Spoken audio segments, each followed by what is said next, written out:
You might have heard of a song called The Elements Fire, or as some people call it, Mrs. O'Leary's Cow, and simply Fire. For those of you who don't know, Fire is an instrumental song on an unreleased album by the Beach Boys titled Smile.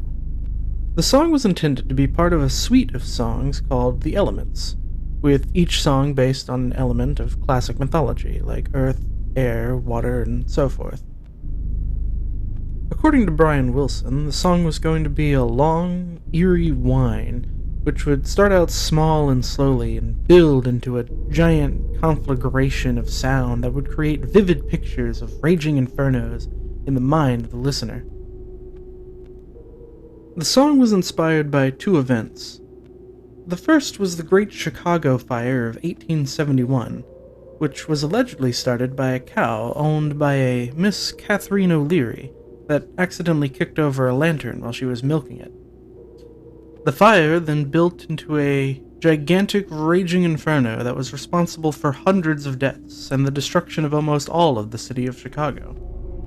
The second event was Brian Wilson's second experiment with the drug LSD. Instead of the spiritual experience he was hoping for, his LSD trip served up a horror movie, and began with the sound of sirens from nearby fire trucks. Brian imagined being consumed by flames and dying.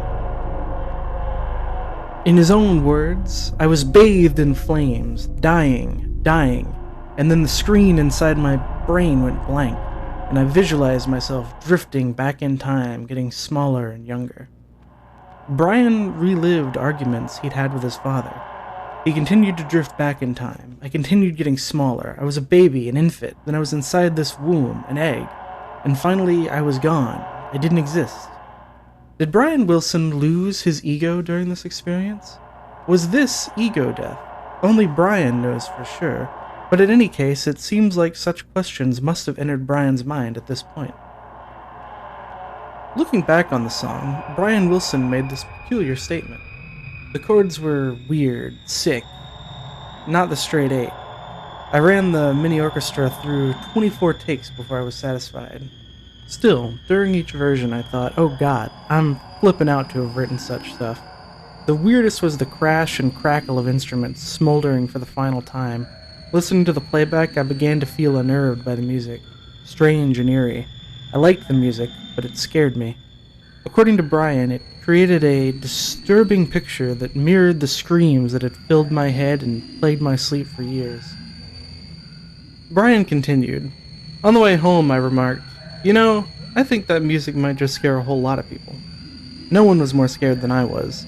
The following day, I learned that a building next door to the studio had burned down the night of the recording session. Several days later, I was told that since the session, an unusual number of fires had broken out in Los Angeles. It was exactly as I feared. Instead of a positive spiritual music, I'd tapped into a dark source, an extremely powerful fire music that emitted bad vibrations, which I decided were too dangerous to release into the world. A heavily modified version of the song was released in 2004 as part of a solo album release of Smile.